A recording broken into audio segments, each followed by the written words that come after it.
Magic Mike Show, where you hear the experts speak. The Magic Mike Show. Tune into the show every week. The Magic Mike Show. You can trust the show is the bomb because it's being brought to you by RacingDudes.com. What's up, everybody? I'm Magic. And I'm Mike. And this is the Magic Mike Show, episode 473, Mr. Somich. Mandatory payout. Huzzah! It's going to be a fun show. It's a big show. A mandatory payout of the Pick 6 and every other pool. Santa Anita on Sunday, June 18th. That is their closing day. Then we take some time, go to Los Al for a couple weeks. And then it's Del Mar, baby. We're that much closer to Del Mar, Mike. Are you excited about that? Yeah, we're sub a month away from both Saratoga and Del Mar, so that definitely doesn't suck. It means summer is here. Shotty says, wow, they started right on time. Unheard of. That's because we're doing 6 races instead of 5, and we do need to end 5 minutes early. So, special time, special day, special show, special intro. That we'll call it here. Let's get into it, buddy. Riders up.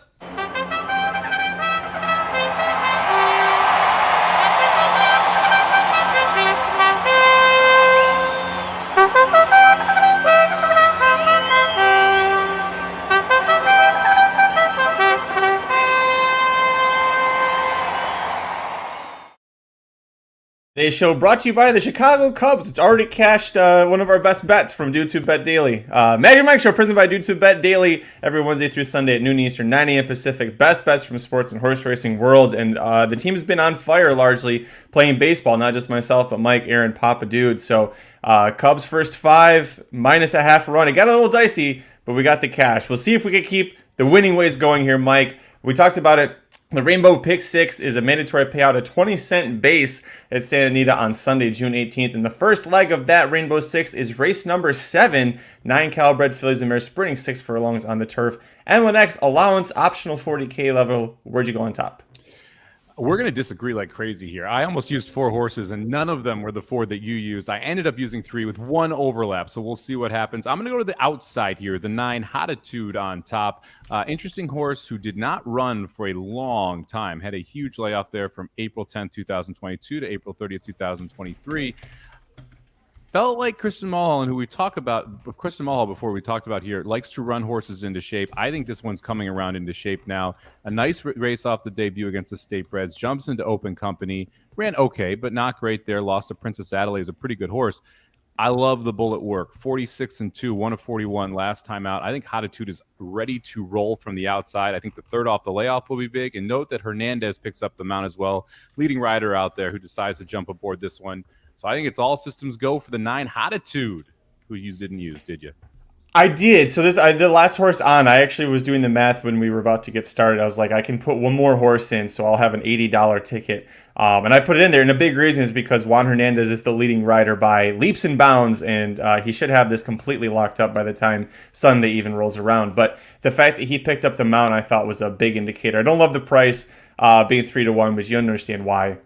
The top pick for me in this spot is the other one you agreed on. That's the number 4, Clean Karma, at 5-1. Horse runs second off the layoff after falling victim to a slow early pace last time out. Top 2 early were the top 2 at the wire. They both returned here, but what's going to change is that you're going to have a couple of new shooters. The 1 I expect to go from the rail. The 6 I think will be part of that early pace as well. Hoping it speeds things up and at least makes for an honest pace, which is what didn't really happen last time when Squared Shady got the job. Barrios is picking up the mount now on Clean Karma. Horse has got a win in 2 thirds and 4 turf sprints. One of those thirds and then the off-the-board effort both came in stakes. We're at the Callbred allowance level. So I think this is right where she fits, Mike. I think it's a good fit as well. It's a horse that I'm not overly excited to use, just 1 for 19 on the Santa Anita turf, but does have 5 seconds and 4 thirds in those 19 efforts. So at least it's hit the board 10 of the 19 races. A big part for me here is we're back at the state bred level and the Barrios pickup. You mentioned Barrios, one of my favorite jockeys. I think he rides very, very well, specifically on the Santa Anita turf. There should be some speed in here. And this is another one where just hasn't run much here in 2023. Only going to be the 3rd start, second off this most recent layoff. I think this is where you're going to see a little bit better version of Clean Karma, who's 6 years old, so probably needs, again, to get a couple races in to see the best effort. I think it's all systems go here, so I think the 4 has a big shot. This was my 3rd horse in, and my 2nd horse is the one you mentioned briefly, the horse on the rail here, Stay and Scam. I love square eddies on turf. We've talked about that before. I'm a sucker for square eddy turf sprinting at Santa Anita. The race, you're getting 12-1 on a horse who I think is going to get the lead from the rail here with Mario Gutierrez. That race at Indiana, the time isn't great, but the times at Indiana that day weren't great across the board. So I'm not worried that the fractions weren't that fast. I think there's plenty of speed here. And I think because they drew the rail, it's just go, go, go. These square eddies take big jumps forward when they get to the turf for the first time. I think that's what happens here. I think it's all systems go for stay and scam. So I'm going to go 1-4-9 to try and get out of this first leg. I wanted to use one of the two new shooters from the pace perspective that I talked about. I went the other way. Concern I have here, and I knew you were going to be at least enticed by this horse. When I saw 12-1, I was like, Mike's probably going to use her because of the square eddy angle. The one in the 6, they're both coming off of maiden wins, so first time versus winners. Not an angle I usually love to play either way. With this horse, I was concerned that she debuted at Indiana Grand. It sounds like O'Neill had her in the Kentucky group that he has. But if she's a Callbred, why was she in Kentucky? Why were you not trying to get her into these really nice, lucrative Callbred races instead of going for a $34,000 purse, Indiana Grand? So I kept her off of it. She is one that I'm a little worried about, and you're getting that nice price on her. I just don't think that she's of this caliber. I did use a 6, like I said, Golden Microphone 6-1. I thought she looked great last time out, pressing the pace. I think she's going to get a very similar trip to what she got that day. Outside of a speed horse, she'll be right outside of the 1. I think pressing her and then taking off in the stretch.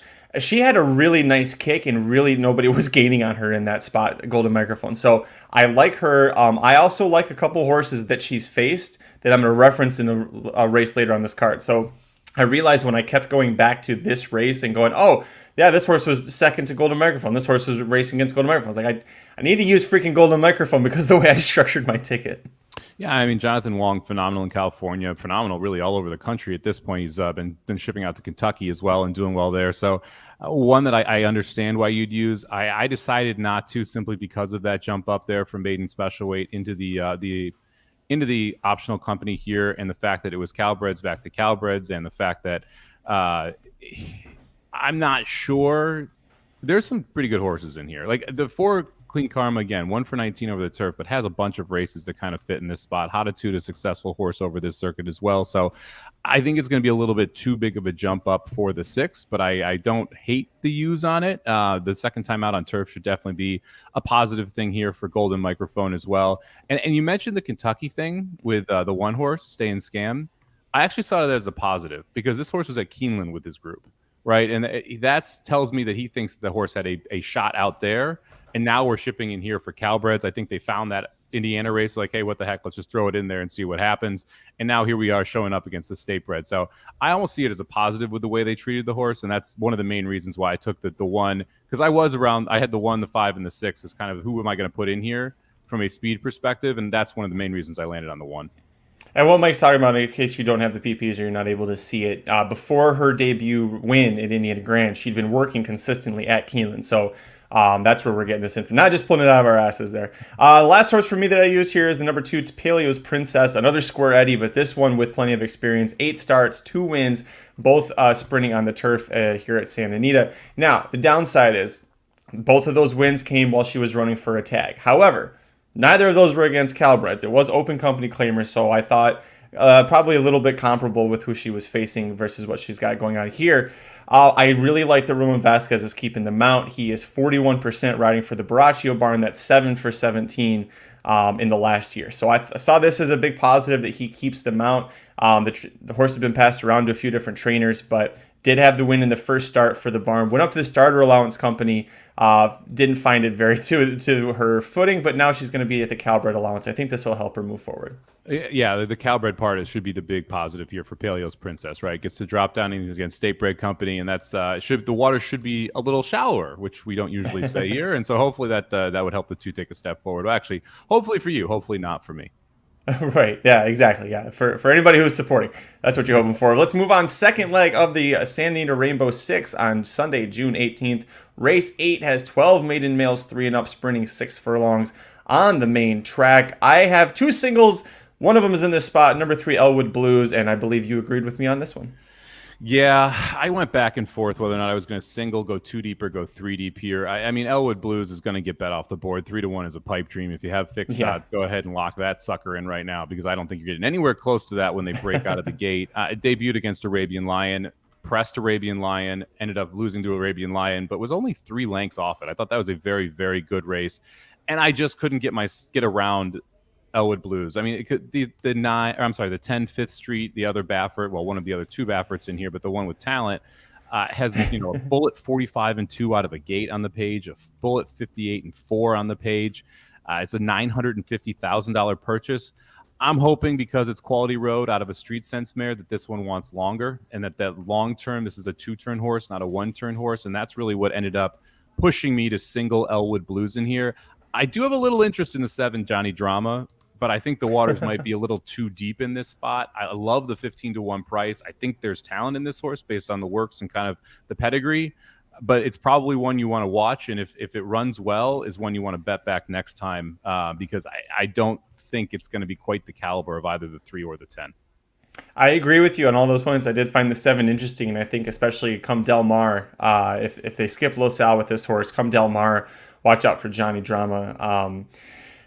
I went with a big reason I singled the 3. You've got the top rider of the circuit, Juan Hernandez. This is where he shows up. He chased around Arabian Lion. He was 5-2 on debut, chased him all the way around, finished second. He's been working with both of the Bafferts that are in this. He's worked a couple of times with Fifth Streak and then recently with Extortion. I thought he outworked all of them. He's not an absolute stunning workhorse, Elwood Blues, but Fifth Street, for example, was the one I was really watching because I thought, well, maybe I'll use the 3 and the 10. And you've got a good gate jockey in Maldonado who's going to ride the Fifth Street for his debut, but the horse in his works, he looks lazy, he looks green, his head's kind of all over the place. He blew the gate when they were working from the gate. He just completely blew that start. Had to be rushed up, and then he was almost too uncontrollable and didn't want to settle and relax. So I think he's a horse that's going to need a start or two to really kind of get that greenness worked out.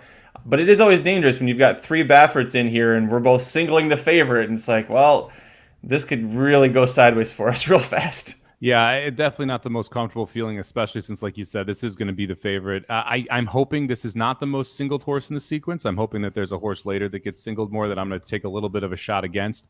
But I wouldn't be shocked if Elwood Blues is a common single here. And you mentioned the big rider switch. Hernandez showing up here versus the 10, I think, tells you really all you need to know about the 2 of them. Maldonado is someone who Baffert uses quite a bit, but Baffert's best horses generally go to Hernandez, Smith, Velasquez, those kind of guys. And this time it's Hernandez who shows up on Elwood Blues instead of showing up here on Fifth Street. So I thought that was a big thing. I'm not a big fan of Extortion. I'm not sure if I'd never even considered using the 9 here, which is the other Baffert. For me, it was the 2 O'Neills, the 7 and the 8, that were the other 2 that I thought about using. But because I'm not singling anywhere else and I wanted to keep the ticket reasonable, this is where I ended up singling. Fully agree. Yeah, both the O'Neills do look interesting at a price, probably just underneath. And Shoddy bringing up the 6, Captain Chuchi's. Probably not going to win. Great name, Captain Chuchi's. So good luck to Frank Miramati calling that one. I wouldn't be shocked if this turns into one of those key maiden races for the 3-year-old level moving into the fall in the cow world. Like I wouldn't be shocked if we have, let's go with 3 horses that win next time out of this race. Yeah, unless they all face each other, then it might be a little... Well, I guess the dead heat could happen. Anyway, so while everyone else figures out that math, let's move on. 3rd leg of Santa Anita's Rainbow 6 on Sunday, June 18th. Race 9. We've got 11 Cowbred maiden fillies and mares 3 and up going 6.5 furlongs on the turf. It is flat. We are not going down the hill on this one. So a flat 6.5 furlongs. Where'd you go on top? I went with the 6-horse Rough Ride for Craig Lewis. You get Juan Hernandez aboard. This is going to be the second time going on the turf, second time going 6 furlongs, second off the layoff, second out as a 3-year-old. Love me all those seconds. If you go back and you watch the race, the horse is a little bit hesitant at the start, doesn't quite break as not clean as you want, was in the 9 post, kind of was outside a little bit, then angled back inside, and then went wide during the stretch. So really interesting, like, overall trip for this horse. I thought one that you can take a step forward off of. And I like the fact that Hernandez rides back here. The fact that he was on that horse through all of that and then decides, okay, I want to come back here. I want to ride Rough Ride again for Craig Lewis, someone who's he rides for, but not, one of his top barns that he's riding for. I think this is a really logical step forward in a race that to me is wide open, but doesn't really have that horse that stands out. And so I thought taking a little bit of a swing here made sense. I'll go with the 6 Rough Ride at 6-1 on top. didn't use this horse, but I did consider, and I think if I get any scratches in here, this will probably be the first one on the ticket. Coming out of that golden microphone win, where I took my top pick is going to come from, and that's the 8 Magic Game was second that race. Magic Game 3-1 here, morning line. 6 turf sprint starts, 4 times finished second, including last time out. Like I mentioned with golden microphone, Barrios has won 11 of his last 32 mounts for Eric Kruljack. That's 34%. 16 of those, half of them ran in the money. I think when you isolate this horse's form and specifically look at the 6.5 furlong sprints, the flat sprints, that's what makes this horse dangerous and definitely a player in here. Now, she's had 10 times to try and get the job done, and she does love to run second a lot, like I mentioned. So need her to take a step forward. But she is 4 years old. It seems like she is improving. So your 4th start of the form cycle and 4th start of the year. So I went with 8 on top. Did you use the 8? I did not, mainly because this horse just doesn't seem to get better. That like it just kind of even efforts every time, and I don't think that this is quite the right level that those even efforts are going to be able to get the job done. So I decided to pass on the 8 horse. My other must use, I went to the outside in the first time starter in the 11, exclusively Noble here. Dean Peterson sends this one out because Cedillo gets the mount. Sorry. But Peterson with first time starters here is 23%. So they definitely can fire first time here. And I love the fact that this is a Noble Mission horse. I think this is really bred well to be turf sprinting. So I'm willing to take a little bit of a shot here with exclusively Noble, who I assumed I was going to get a price on. I did this without the morning line, 6-1, not terrible. So a little bit of a price here with a first-time starter. And again, in a race where I felt like the 2-horse Edessa, who I'm going to use as my 3rd horse in, is going to take money here. Fits with this field, right? I think that there's really not anyone else that's like, hey, that horse should really get bet. That leads me to first-time stars a lot of the time. When you have a barn that fires well with a sire that fires well, I don't mind using that type of horse here, and that's why I use the 11 exclusively Noble on a ticket. Second pick for me as well. Peterson's won with 3 of his last 9 first-time starters, and Cedillo riding for Dean Peterson. 7 of the last 14 times they teamed up was a winner. 11 of those 14 finished in the money. I think this horse is very sneaky, and got a lot of horses here that you can kind of poke holes in or say, nah, I don't know about this, I don't know about that. You got nothing to poke a hole in other than she's never started. So against this type of field, 6-1, I'll use her. I think we both also agreed on the 5 Organic at 4-1. This was third up for me. One of the 2 speed horses, the way I saw this, I think it's the 1 and the 5. This horse's best effort so far, 2 back. It was at this level race that was taken off of the turf, but it was supposed to be this exact same condition. Finished second after leading most of the way. Look who finishes third. Golden microphone. Everything comes back to golden microphone for me in this spot. So I think that she's going to be part of the pace. I think that she has, being on the turf will help her be able to go the 6.5 because she did have the lead and kind of gave it up on the dirt. I think on the turf it'll help her. I also think she's a hell of a lot better than the 1. And especially if the 1 doesn't break well or doesn't go up with Organic early, I think Organic can take them gate to wire, Mike. Yeah, that was my same reasoning to use the 5 here is the gate to wire threat. I like the fact that they tried to get this horse on turf, and then the horse ran well enough on dirt. They're like, hey, let's go one more on dirt. And now we're going back to turf after that dirt effort. So a lot of times when you see a race scratch off, you'll see the trainer, the connections kind of change their mind on where they want to place the horse if the horse runs well specifically. I think that's what happened here with Organic, is that they're like, oh, wait, maybe we can do this thing on dirt. And then they realize, nope, turf is probably where we want to be here.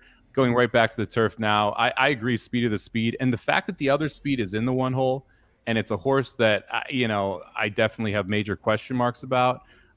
We'll see how well she gets out of the gate. She was in the 8 and the 11 the last 2 times. The 1 horse, never not once, and broke well on the outside of fields there, but didn't make the lead in either spot. If there's any issue from a breaking perspective at all, it seems like the 6 could be loose here, or the 5 Organic could be loose here, and it makes her one that you almost have to include on the ticket. Where else did you go on this one? I know you used another horse, I think, as well. I used Edessa, the 2 horse, who is logically going to be the favorite here. It's Diamato, it's and Gonzalez, one of the top trainers, I guess, and a jockey who's surprisingly not doing well. 0 for 27 right now at the meet, but has 3 seconds and 2 and 6 thirds as well. I like that effort over the turf course last time, going a mile. Now we're going 6 furlongs versus the 5.5 the first time this horse debuted. It needs to break a little bit better, but this is one who had a tough trip first time out. Didn't break as well as you would like second time, but still was closing like a freight train going the mile. I think with a decent break here, the pace sets up well enough that Iades is a logical favorite and a horse I didn't want to get knocked out by.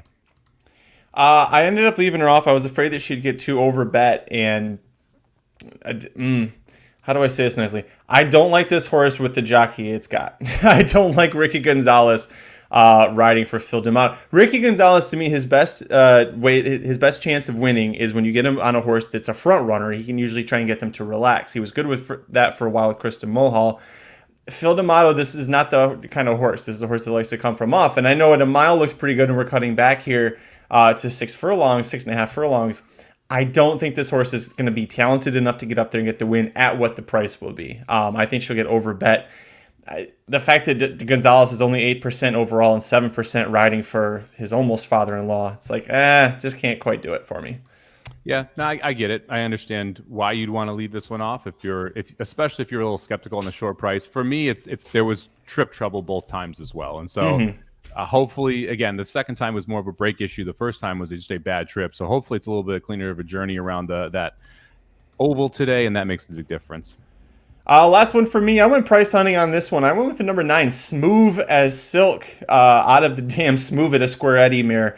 I think this is an interesting one at 20-1. You have 2 Redham horses in here, neither of them trained by Doug O'Neill, but this is the one Gutierrez is going to ride, and that's important because he always gets first call on a Redham horse, whether or not it's a Doug O'Neill horse. He gets to ride the Redham horses. The only time this horse has ever tried turf sprinting and is out of a Square Eddie dam, finished second, going 6 furlongs here against Calbred Maidens.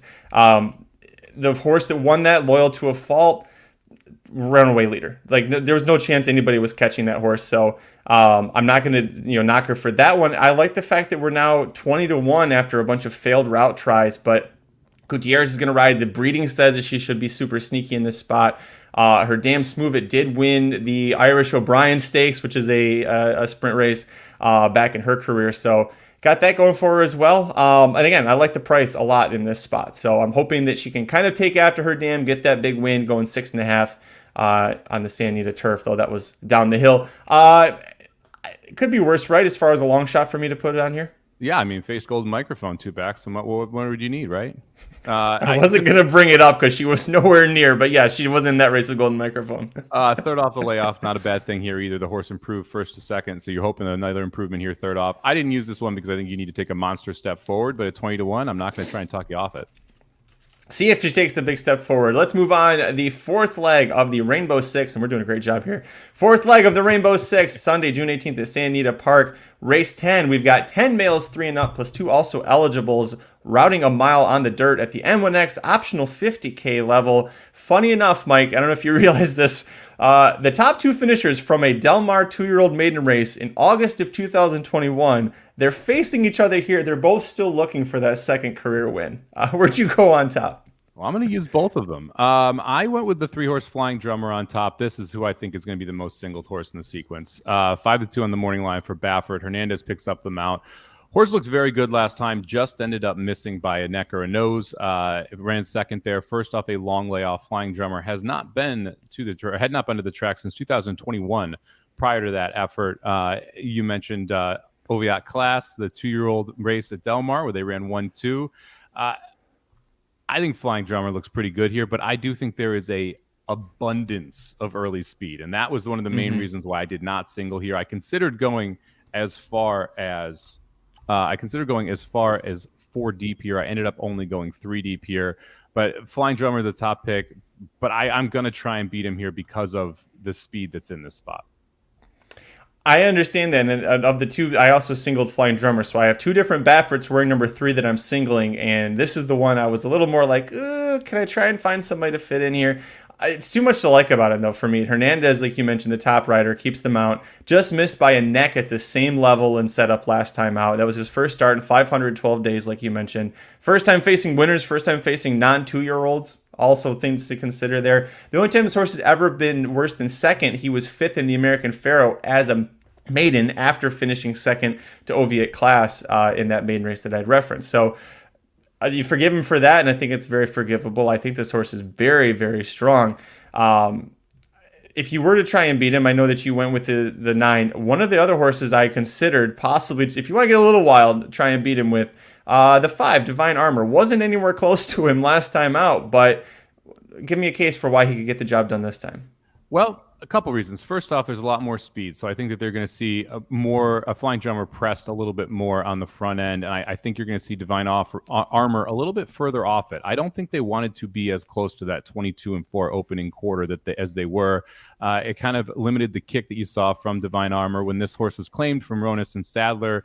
4 back, you saw the horse sitting a couple lengths off of 23, 47, and 3. I think that's more where he wants to be. I think you turn this horse into a little bit more of a closer, especially in this race where you have so many horses that are going to be more forwardly placed. So I think, I'm hoping that we get more of a closing action here from the 5-horse Divine Armor, and that's the difference today, is that because being farther back allows you to use that kick to get close to be able to run down some of these leaders early.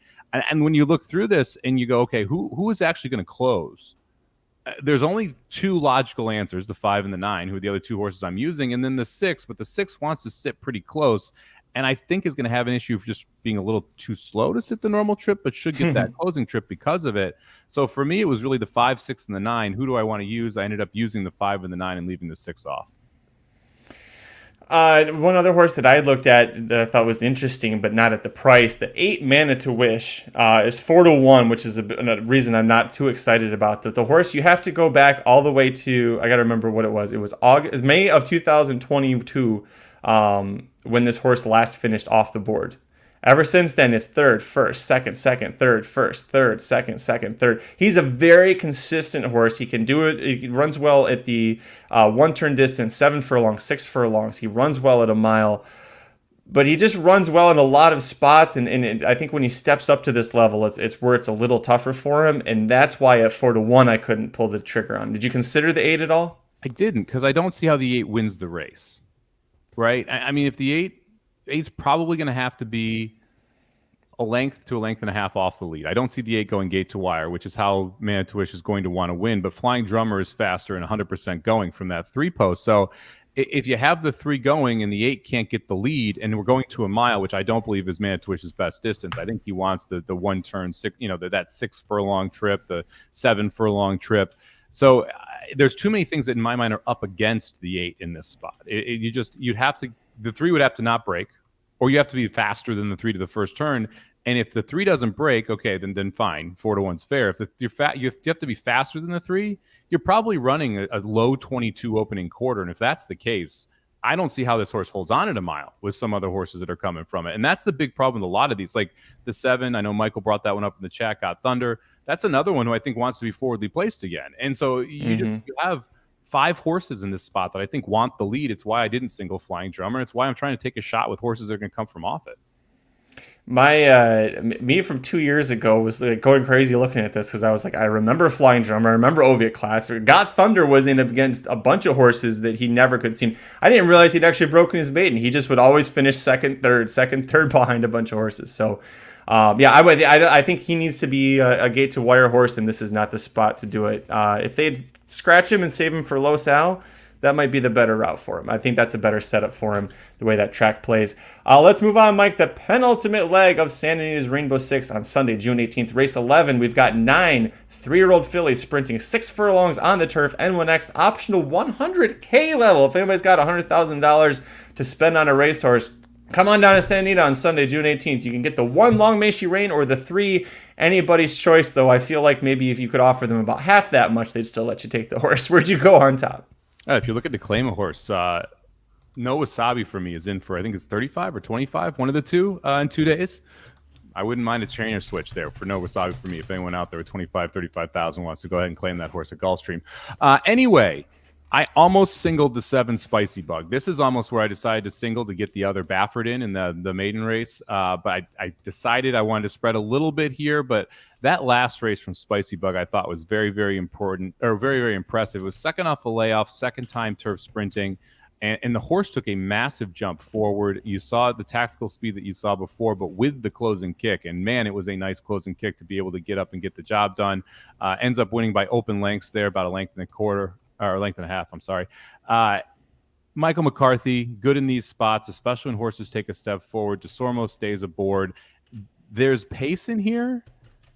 but it should set up perfectly for Spicy Bug to sit right off it and then make that move just like last time. I thought the 7 looked great on paper, and now I'm seeing 3-1. I'm not surprised, although I'm a little surprised that the 4 horse here is 5-2. Anyway, I'd like the 7 on top, Spicy Bug. What about you? Let me tell you why the 4 is 5-2, because she's my top pick. Peter Miller claimed her for 62.5 out of her maiden win. It was her second career start, first time on turf, first time dropping for a tag. Since then, he's run her back protected 3 times. That first start back, going down the hill in the $100,000 stakes race, set the pace, held on to finish third. Pretty good effort from her.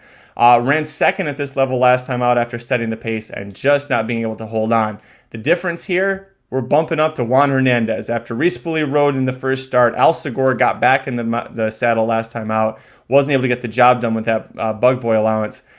I think Hernandez hopping aboard means this horse is going to be super live, super hard to hold off. Hernandez, 26% winners for Peter Miller, 62% in the money in the last year. So this feels like a classic Peter Miller turf sprint, going to make her look like a superstar. I definitely could. Gary Barber, the owner. I know you love the Gary Barber horses as well. I didn't think she's going to get loose like she did last time, and she got caught. And that was the main reason I got a little concerned about it. However, second off the layoff, she could take a step forward. You mentioned the jockey upgrade as well there. I did use the horse who I thought was the other speed here, and that's the 6-horse Procrastination. The other Michael McCarthy was in the Sorrento as a 2-year-old, takes a step forward as a 3-year-old, tries on dirt. Then they move her over to turf. I thought that N1X allowance is actually a very, very good race. Jumps up to the Senorita, a grade 3, going down the hill. Ends up running a good 4th there in Tom's Regret. Tina Ella and the Wild Grazer beating her. I think that she's got a big shot at being out there early with the 4, and I like her more late than I like the 4. However, I don't disagree that the 4 could be sitting on a pretty good one. I just like the fact that the 6 is at least able to pass horses 2 back. So even if she doesn't get the lead, she's still live in here. And then the 3rd horse I used here, I really went back and forth between the 2 Diamatos. I don't know if you used either of them. You got the 5 Port Ellen with Spoli aboard. There's 3 of them. What's that? There's 3 of them. Well, I meant the 2 that are shipping in here, I should say. Oh, gotcha. Okay. And the 9, Alvina, who has Cedillo aboard. Look, the 9's form is better if you look through it. And the 9's improved almost every single time it starts, so I think is a positive as well. Raced in a couple graded stakes over there, was able to get the job done twice in the overseas versus, this 5 who's coming in here who ran 3rd in a maiden race. And now we're sitting in an N1X 100K. So that's an interesting spot there. I went with a 9, largely because it's a Madacat Red Feather horse as well. And when they usually bring horses over and give them to D'Amato, they're usually pretty live. I also like the fact that this one comes from off the pace. So if you watch some of those European races, horse sits mid-pack, and I think that's going to be the preferential spot to be in this race, especially if the 4 and the 6 hook up. So I used the 9 Alvina as well. I did. I ended up using all 3 other Phil D'Amatos. That's how I knew there were 3 of them in here. I do like this one a lot. Cedillo, not the top jockey for D'Amato, but still wins 17% in the last year and almost 50% in the money. And you mentioned 2 wins overseas in France before she came here, both of those in small stakes races. So good effort. She also had big name jockeys aboard both times. Michael Barcelona and Christophe Soumillon are very big name jockeys to be riding her over there. So all good signs there. I used the 5 as well, Port Ellen. And you mentioned it. She's a maiden. She's raced once. She finished 3rd. It was unsynthetic. And the D'Amato's like, all right, I'm going to get her in here under the turf race. This could be a case where he's trying to get these horses ready for Del Mar and they just need to get a start in on them. That could be the case, but it does seem very interesting to me that not only does he put this horse, first time North America as a maiden, into face winners, this is where his top jockey in California, Umberto Rispoli, is going to ride. Rispoli winning 23% for him in the last year. I thought that race that she debuted was 7 furlongs. I thought that it was a good effort. It showed she had some interest in it. She was willing to move forward late. Got 3rd, beaten 2 lengths. It's going to be a big step up here, but that'll be the case for a lot of these horses. Same for the 9. Getting 10-1 on this horse, which I like. And then the last one I threw on, I figure if I'm going to use the other 2 D'Amatos that are the long shots, I kind of need to use the 2 With Love, the only horse with experience. And I watched that race when she debuted in North America on May 21st. Very slow out of the gate, was last of 7, spotted the leader's 9 lengths. Can't really do that when you're going 6 furlongs at Santa Anita and there's no pace meltdown, but she did show some interest late. There was this spot where Frizu had to kind of steady her off of horses a little bit because she was drawn on the inside. But she, when he pressed go again on her, she went, and I like that. I think that she definitely is going to take a step forward from that race. It's a matter of if she's going to be good enough to do it.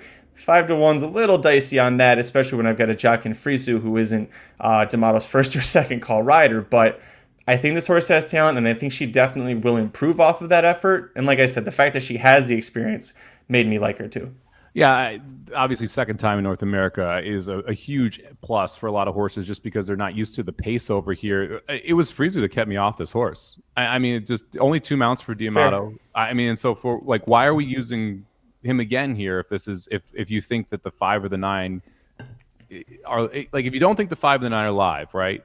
Why do you have jockeys you use more on both of those 2 horses? And Cedillo probably his third call, but one that he uses quite a bit. And so the fact that this is where Frizu lands, for me that kind of threw me off on the 2 with Love, and the 5 I just can't get past the maiden thing. Like the numbers don't fit, the maiden thing doesn't fit. I understand why people want to play the horse, and the spotting is very interesting, which generally makes me use horses, not disuse horses. When it's a high percentage trainer and you're like, why the hell is this horse here? That's usually a good sign that the horse belongs there. Yeah, I get it. It's fully understandable. It was something that I was like, it doesn't. The only thing I can think of is he's trying to get a race into her before Del Mar. And by the way, watch all of these horses, specifically Phil D'Amato with Irish bred horses when he brings them to Del Mar. There's something about that gets pretty magical. But all right, let's move on. I liked your picks as well, but for me, I knew without even seeing morning lines, the 6 and 7 were probably going to be shorter prices. I didn't want to get too chalky. I think mine ended up slightly chalkier than yours overall. So I do like 6 and the 7, just couldn't play the price. 6th and final leg here, Santa Anita's Rainbow 6 on Sunday, June 18th. The last race at Santa Anita until almost the fall. Race 12 maiden males 3 and up, plus 2 also eligibles, routing a mile on the turf. This one felt pretty wide open, especially if the also eligibles get in. Where'd you go on top? Yeah, this was one of those races that you could definitely go price hunting if you want. And I haven't seen the morning line, so I'm interested to see what I ended up with here. I picked the 7-2 favorite. Wonderful. I put the 10 horse Quality Wins on top here. This is one of those spots where it just seems like the right position for it. There's quite a bit of speed in here. I think Quality Wins is going to be able to sit right off that. Glatt brings this one back. He's 21% off this type of layoff. Adds blinkers, 17% when he's adding blinkers. Frey gets the mount again, 17% together with a even ROI over 2022 and 23. Faced Corniche first time, took a break, came back on the turf. I thought ran really well in both of those 2 turf races. Just wasn't good enough to get the job done. And if you note both of them, there are still the horse isn't fully mature in either of those races, right? So it was ranking one of them, was pulling in the other. You watch them back and you're like, there's still another level to this horse if we can figure it out mentally. And so the big question is that 3-month layoff, were we able to get this thing mentally worked out? Because if so, I think Quality Wins could turn out to be a pretty good horse. It's sold for $190,000, and it's a quality road out of a Tappet mare. It should love going 2 turns on the turf. Yep, I wrote down the wrong number. I use this horse as well. Glatt's got 2 horses in here. This is the one that feels like it's ready. The other one, 12, Aeromax, gets Juan Hernandez, which is a plus, but I've watched that horse's workouts, and he is a slow lumbering. He's going to need a couple races to get come back and talk to me at the end of Del Mar. Maybe I'll be wanting to bet Aeromax to win at that point. But I agree with everything you said there. I'll be curious to see what price he goes off, because your actual 5-2 favorite is the 13 Yellow Brick, the first also eligible, and then the other also eligible is 4-1 co-third choice. So if neither of those horses makes the gate, the odds on all these horses are going to come down, and 7-2 Quality Wins, you're looking a lot closer to the 5-2 that he was last time out. Yeah, and I don't love taking a 5-2 in this field because I do think it is a pretty open race, but I also like the upside in Quality Wins, I think, is far more impressive than the upside we're seeing with anyone else. But that being said, I'm going to go to a second-time starter as my next horse in, the 6-horse Caribbean King here. Peter Urton, 15% with second-time starters, $2.58 ROI. This is a son of Spitestown, sold for $200,000. I thought ran pretty well considering everything that happened in that first turf race. Was going a mile on the turf. broke out of the 6th hole of 8 horses, but was never within 2 paths of the rail. Just was wide the entire time. I didn't think had a chance to really run down the top pair. They didn't go very fast for Santa Anita time, so they went 47-2 to the half. They finished in 135-2, so they went 12s the whole way through. And this horse was able to still close some ground past a couple horses while being wide the entire time. So I thought it was a pretty good debut effort for Caribbean King and a really logical horse to take a step forward here second time out. I like this horse as well. The winner of that race was part of the early pace. The leader finished second. And this horse debuted going 2 turns. That's something we talk about as well. So you think now second start, staying routing. So Urton's not regretting having put him out in that spot. He also missed third by a nose. Like, it's not like he ran horribly. He ran well. It's just those top 2 were too far away for him to catch. Riespley's going to take them out with Vasquez not keeping it. Riespley's won 3 of his last 10 mounts for Peter Urton. And again, Peter Urton's second off, second time doing something. That's usually when you can see a much more improved performance. So yeah, I agree with you on the 6 as well. Who you got next? Give me the 8, Mystification next. I talked how I liked horses go 2 sprints to routes. That's what we're seeing here with the Son of Good Magic. Sold for $250,000 off a $50,000 stud fee. So you like to see that as well. This one is clearly the speed of the speed, right? We're getting 6-1 whether or not this horse can go gate to wire, because that's what Mystification is going to try and do here. I think on the stretch out, there's a very good chance this one gets the lead. And if Mystification gets the lead, it can get comfortable up there. I'm not worried about the distance. Good Magic going 2 turns, not usually a big issue there. Tis Now on the bottom tells me the distance shouldn't be a problem either. I like the fact that after those 2 sprints, we also worked 6 furlongs, which is, the work tab for this horse is interesting because O'Neill doesn't have these long 6 furlong works all that often, and we've seen 2 of them now for this horse in the last 3 works. So they clearly want this horse going long. Those are stamina building works. I think Mystification's got a decent shot at taking this field gate to wire. This is my top pick. Love everything that you mentioned. Chase Delmar Jerry all the way around last time out. The horse won gate to wire, getting a jockey upgrade from Frizu to Kent Sormo, who hasn't ridden for Doug O'Neill once in the last year. I didn't realize that. It's 2 long time, stalwarts of California just haven't been working together recently. As long as he takes to the turf, I think he could easily go gate to wire in this field. So definitely a must use for me as well. All right, so we've agreed so far. This is where we're going to part off. So give us your last and 4th horse. Give me the 9 horse, Mega Moon. I'll go to Frizu here after not using them last time. This is another one I think is interesting for Peter Miller, because when you look at the breeding again, this is Frosted, whose father is Tappet out of a Malibu Moon mare. I think 2 turns. I don't think sprinting. Yet in the first 3 races, we were sprinting in all of them, and now we're going to try 2 turns for the first time. I thought the effort at Golden Gate was good. I thought the first effort on the turf down here was good, especially at 38-1, essentially. And if you go back and you watch that, there was all kinds of trouble for Mega Moon in that race as well, going 6.5 furlongs. I think this might be a really good 2-turn type horse where we can sit close to the pace and then get first run on the leaders here. You're getting 12-1 on the horse. I like the price. I like the fact that I think the trip works out well here for Mega Moon. And I like the fact that he just gets better every single time we go out there. And this is only going to be the second time he tries turf. So he goes from dirt to turf to synthetic. Now we're back to turf here. I think Mega Moon's got a legit shot. I think this is his best surface. The horses that finished first and second ahead of him in that one turf race, they both won next out, one at the 50K level, and then El Oro won at a starter allowance level. So it's a sneaky good effort, all things considered, for that spot. I didn't like the jockey move to Frizu picking this up, but it's an interesting one. I think I might be more interested if this horse was sprinting, but we'll see. This is the one time you catch the horse routing for the first time, so it could work out for you. And you're getting a good price, 12-1 as well. For me, the last 2 I use, I'll go through them quick. The number 4, Defense or Fortis at 8-1, nearly won the debut, going a flat 6.5 furlongs last month. Now we ditched the blinkers. 7-5 that day, missed by a head. Now we're 8-1. I think a big part of that's because of who I mentioned with those also eligibles. But it feels like a gross overreaction when I really didn't think he did anything wrong. It was a pretty good debut. It's Jonathan Wong. You're getting the Bug Boy aboard with Al Segura, so you're getting a little bit of a relief from that as well. So, and we're ditching the blinkers. It seems like this horse is going to be asked for lots of speed, and if Mystification isn't the leader, I think it's going to be the 4. I think this 4 is pretty sneaky here. Any thoughts on the 4? I didn't use it because we were a 7-5 in a 5-horse field that just wasn't very good at Golden Gate. And so the 7-5 to 8-1 to me isn't that surprising. I considered if I went through that speed angle that you just used, where hey, can this horse get the lead? If so, then that one might be one I want to put on my ticket. I think the 8's faster.